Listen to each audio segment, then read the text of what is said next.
Hello friends, welcome. और इस video से 9th क्लास का मैथ्स हिंदी में शुरू होने जा रहा है। आज इसका पहला चैप्टर आप पढ़ेंगे, संख्या पद्धति।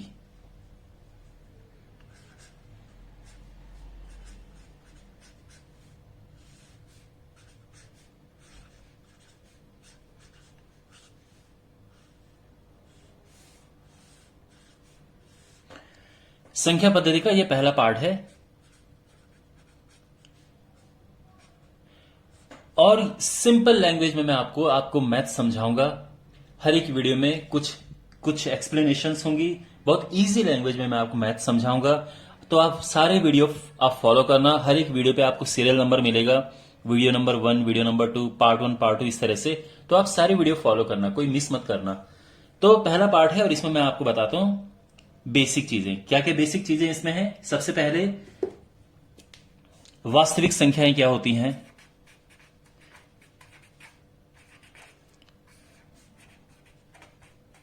फिर आप पढ़ेंगे पूर्ण संख्याएं, परिमेय संख्याएं, अपरिमेय संख्याएं, प्राकृतिक संख्याएं, पूर्णांक, ये सब आप पढ़ेंगे। तो शुरू करते हैं। देखिए, यह है संख्या रेखा। यहां पे 0 है। अगर आप दाईं तरफ जाएंगे तो आपको मिलेंगे नंबर, धनात्मक नंबर, पॉजिटिव। यानी यहां पे 1 है, 2 है, 3 है, 4 है, 5 और ये चलता जाता है। अगर इस तरफ की बात करें तो इसमें नंबर नेगेटिव होते हैं। तो इसकी जो संख्याएं बाईं तरफ हैं, ये ऋणात्मक संख्याएं होती हैं और इस तरह से, और बीच में 0 है। तो वास्तविक संख्या क्या होती है। इस संख्या पे कहीं भी अगर आप पेन रख दो, वो संख्या वास्तविक संख्या होगी। वो यहां ये भी हो सकता है, ये भी हो सकता है, ठीक है। यानी अगर मैं कहूं कि 0, 1, 2, 3, 4 ये भी वास्तविक संख्याएं हैं। मैं माइनस की बात करूं, -1, -2, -3 ये सारी वास्तविक संख्याएं हैं। अगर आप बीच में देखोगे तो यहां क्या आ रहा है, पॉइंट आ रहा है ना। देखो 0 से 1 के बीच में क्या है, ये 0 दशमलव कुछ आएगा। मान लो 0.5 आ रहा है तो 0.5 हो गया या 1.3 हो गया। ये सब जो है ये भी यहां पे पढ़ते हैं। तो ये सब वास्तविक संख्याएं हैं। इसके अलावा अगर आपके पास कोई नंबर, मान लो कि ये नंबर यहां पे, अगर मैं इसकी बात करूं तो यहां पे हमारा पड़ता है नंबर √5, क्योंकि √5 होता है 2.2 समथिंग करके। तो अगर मैं √5 की बात करूं तो ये भी वास्तविक संख्याएं हैं। कहने का मतलब ये है बच्चों, इस लाइन पे जितनी भी संख्याएं पड़ती हैं सारी संख्याएं वास्तविक संख्याएं होती हैं। तो वास्तविक संख्या आपको समझ आ गया। तो आप ये कह सकते हो संख्या रेखा पर निरूपित की जा सकने वाली संख्या को वास्तविक संख्या कहते हैं। तो पहला समझ आ गया। अब बात करते हैं दूसरी बात जो मैं पढ़ाने जा रहा हूं, वो है पूर्णांक। पूर्णांक 3 प्रकार के होते हैं। पूर्णांक का सिंबल होता है Z। ये 3 प्रकार के होते हैं। धन पूर्णांक, जिसको कि बोलते हैं positive integer, means positive number होते हैं ये। धन पूर्णांक जो इस तरफ वाली साइड है, 1, 2, 3, 4 ये पूरे पूरे नंबर होते हैं, पॉइंट पॉइंट में नहीं होते हैं। 5, 6, 7, 8, ओके, 985, 1738, कोई भी नंबर ले सकते हो। पॉइंट में नहीं होना चाहिए, पूरा नंबर होना चाहिए। वो सारे धन पूर्णांक होंगे। शून्य भी एक पूर्णांक होता है। तो अगर पूछा जाए क्या शून्य पूर्णांक है, बिल्कुल शून्य एक पूर्णांक होता है। अब बात करते हैं ऋण पूर्णांक की।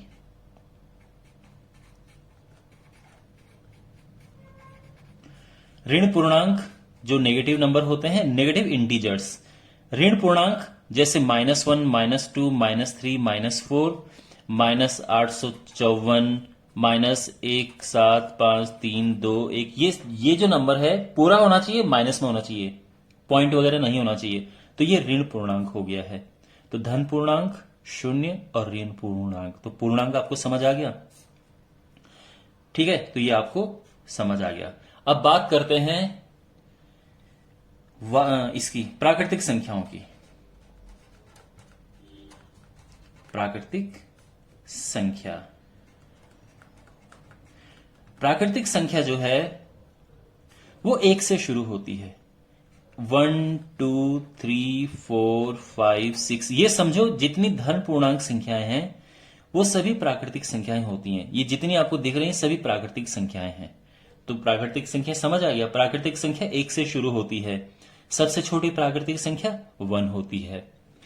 अब इसके बाद आते हैं, फिर नेक्स्ट है पूर्ण संख्याएं। प्राकृतिक संख्याओं का जो सिंबल होता है वो n होता है, ठीक है, n। और जो वास्तविक संख्याएं हैं इसका जो सिंबल होता है ये r होता है। इसको r से रिप्रेजेंट करते हैं, पूर्णांक को z से, प्राकृतिक संख्या n। अब बात करते हैं पूर्ण संख्याएं। पूर्ण संख्याओं को w से रिप्रेजेंट करते हैं, होल नंबर, और वो 0 से शुरू होते हैं। 0 1 2 3 4 5 6 और ये सब। मतलब प्राकृतिक संख्या और पूर्ण संख्या में केवल और केवल फर्क किसका है कि पूर्ण संख्या में 0 होता है, प्राकृतिक संख्या में 0 नहीं होता है, बाकी एक जैसे हैं, ठीक है, केवल 0 का फर्क है। तो अभी तक आपको क्या समझ आया? अभी तक आपको समझ आया कि प्राकृतिक वास्तविक संख्या क्या होती है, पूर्णांक क्या होते हैं, धन पूर्णांक, शून्य पूर्णांक, ऋण पूर्णांक, प्राकृतिक संख्या और पूर्ण संख्या है, ठीक है। अब मैं आपको बताता हूं परिमेय और अपरिमेय संख्याएं। अब मैं आपको बताता हूं परिमेय और अपरिमेय संख्याएं क्या होती हैं। आपने इससे पहले पढ़ा वास्तविक संख्याएं। तो माय डियर, जितनी भी वास्तविक संख्याएं हैं, वास्तविक संख्याओं को हम 2 भागों में बांटते हैं, परिमेय संख्याएं और अपरिमेय संख्याएं। इसके अलावा तीसरे प्रकार की संख्या नहीं होती है वास्तविक संख्याओं में, ठीक है। तो जो वास्तविक संख्या है वो या तो परिमेय होगी या अपरिमेय होगी। तो अगर हम डेफिनेशन पे जाएं, इसकी परिभाषा पर जाएं, तो परिमेय संख्या किसे कहते हैं? कोई भी संख्या जिसको आप भिन्न में लिख सकें। यहां पे जो p और q है वो इंटीजर होना चाहिए और q 0 नहीं होना चाहिए। अगर ऐसा है तो संख्या परिमेय संख्या कहलाएगी। अगर ये ऐसा नहीं है, p अपॉन q के रूप में नहीं लिखा जा सकता है, तो वो अपरिमेय संख्या है। ये बहुत बेसिक डेफिनेशन है। कोई कहे परिमेय संख्या क्या है, तो आप कहोगे किसी भी परिमेय संख्या को p अपॉन q के रूप में लिखा जा सकता है, जहां पे p और q दोनों ही पूर्णांक होने चाहिए और जो q है वो 0 नहीं होना चाहिए। तो वो सारी की सारी परिमेय संख्याएं होती हैं। कहने का मतलब यह है कि परिमेय संख्या को भिन्न में हम लिख सकते हैं। अब किस किस तरह की संख्याएं परिमेय संख्या होती हैं? सबसे पहले जितने भी पूर्णांक आपने देखे, सभी के सभी पूर्णांक परिमेय होते हैं, चाहे वो धन पूर्णांक है, चाहे वो 0 है, और चाहे ऋण पूर्णांक है। जैसे 1 2 3 4 ये सब 0 और -1 -2 -3 ये सारे के सारे पूर्णांक होते हैं। आप जानते हैं, मैंने भी बताया, और ये सभी परिमेय संख्याएं हैं। इसके अलावा अगर हम बात करें भिन्नों की, तो भिन्न में 2/3 है जैसे, या 5/4 है, या 2/7 है। ये सारी की सारी संख्याएं परिमेय संख्याएं हैं। तो जहां पे आपको भिन्न मिले वो संख्या परिमेय संख्या है। ध्यान रखना, भिन्न ऐसा नहीं होना चाहिए कहीं आप √2/3 लिख रहे हो, ऐसा नहीं होना चाहिए। भिन्न ऊपर नीचे पूर्णांक होना चाहिए। माइनस में ये नहीं है, ठीक है, माइनस में हो सकता है, -2/7 हो सकता है, कोई प्रॉब्लम नहीं है। और ये सारी संख्याएं परिमेय संख्याएं हैं। अब बात करते हैं दशमलव की।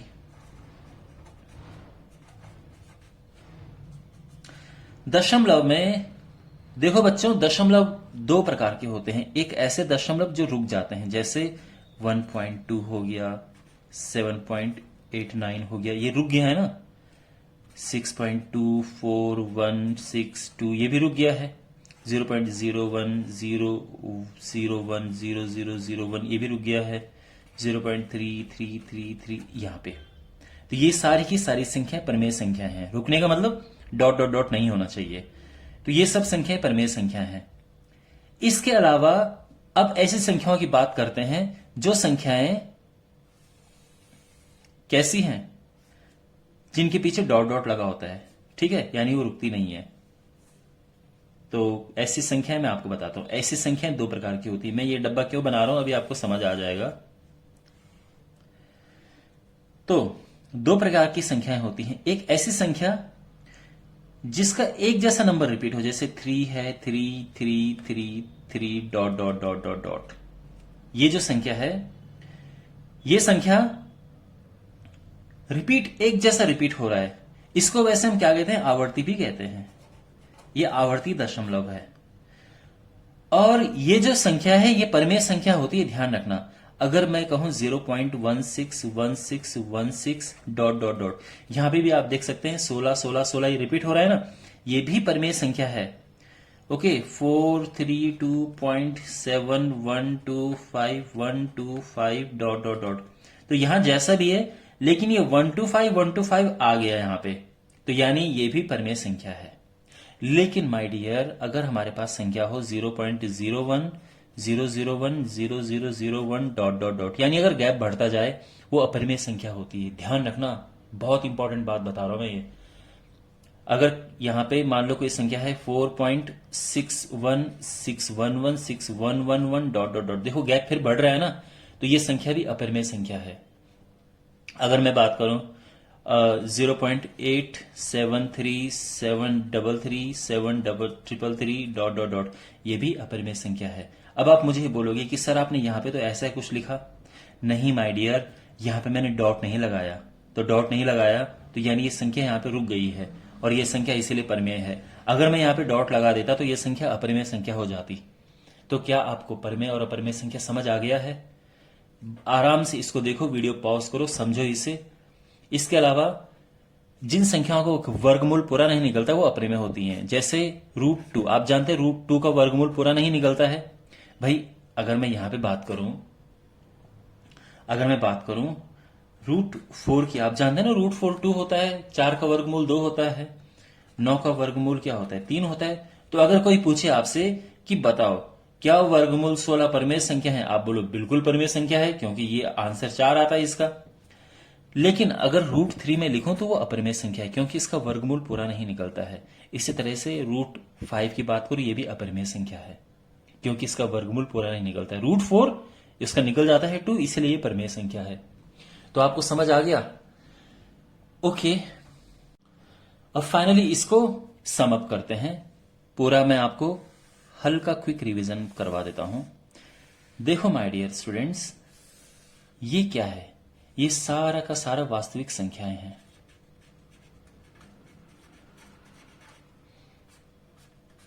वास्तविक संख्या को 2 भागों में बांट दिया है। तो ये है परिमेय संख्याएं, जो ये वाला हिस्सा है, और ये वाला हिस्सा अपरिमेय संख्याएं। अभी आप सब समझ जाओगे कि बात क्या हो रही है। जो परिमेय संख्या है उसमें क्या क्या होता है? परिमेय संख्याओं में हमारे पास होते हैं पूर्णांक,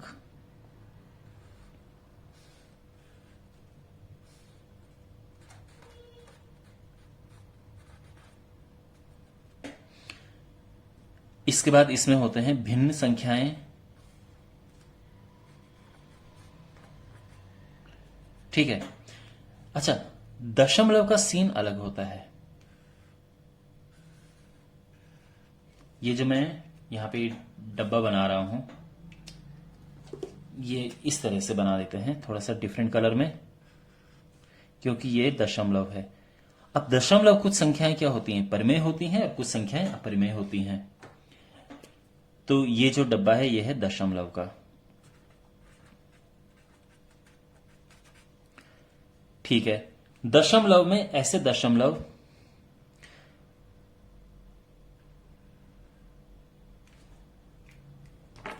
दशमलव जो रुक जाते हैं, ठीक है, वो रुक जाते हैं, टर्मिनेटिंग डेसिमल्स, ठीक है। तो जो दशमलव रुक जाते हैं, जैसे 1.4 है, ये पूरा परिमेय में आएगा। अब ऐसे भी दशमलव हैं जो रुकते नहीं हैं, तो उसमें 2 तरह के होते हैं। एक आवर्ती होता है, जैसे मैंने बताया था ना कि 0.3 है, 3 चलता जाता है, ये होता है आवर्ती। और जो 0.1011011110 बताया था ना, फिर डॉट डॉट डॉट, ये होता है अनावर्ती। तो जो अनावर्ती दशमलव होते हैं, नॉन रिकरिंग डेसिमल्स, ये हैं अपरिमेय संख्याएं। अब आपको ये चार्ट समझ आ गया? ओके। और पूर्णांक के अंदर में क्या होते हैं? देखो, ये पूर्णांक है, पूर्णांक के भी अंदर होता है क्या? प्राकृतिक संख्याएं। ये डब्बा छोटा वाला किसका है? अच्छा, उससे भी पहले पूर्ण संख्याओं का डब्बा है ये, पूर्ण संख्याएं। और पूर्ण संख्याओं में उससे भी छोटा जो डब्बा है, ठीक है, ये मैं दूसरे कलर में लिख लेता हूं। ये है प्राकृतिक संख्याएं, ठीक है। जहां तक हम रूट की बात करें तो जो वर्गमूल वाली संख्याएं हैं वो कुछ ये वर्गमूल वाली, ठीक है ना। तो ऐसी संख्याएं जिसका वर्गमूल या घनमूल नहीं निकलता है पूरा, वो अपरिमेय हो जाएगी। जिनका पूरा निकल जाएगा, जैसे √4 है, √9 है, ये पूरा निकल जाता है, तो ये आ जाएंगी परिमेय में। और जिनका पूरा नहीं निकलता है, √5, √6, ये अपरिमेय में। ठीक है, ये चार्ट आपको समझ आ गया। यहां पे आप एक चीज देखो, अगर आपको कोई पूछे कि क्या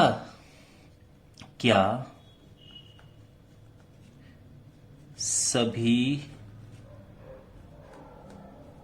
पूर्ण संख्याएं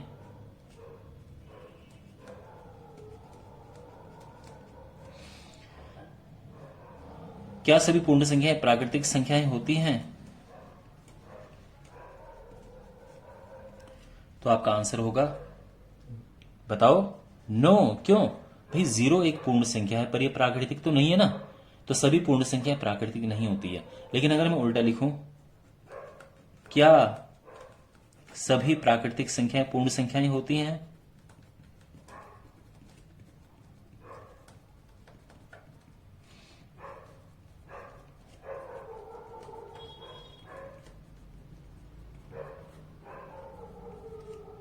तो आंसर होगा एब्सोल्युटली यस, बिल्कुल होती हैं। सभी प्राकृतिक संख्याएं पूर्ण संख्याएं होती हैं, है ना।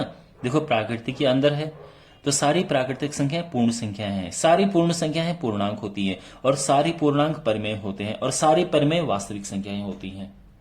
ठीक है, तो जैसे जैसे आप बाहर जाते जाते हो, यानी मैं बोलूं कि सभी भिन्न परिमेय संख्याएं होती हैं, सभी भिन्न वास्तविक संख्याएं होती हैं।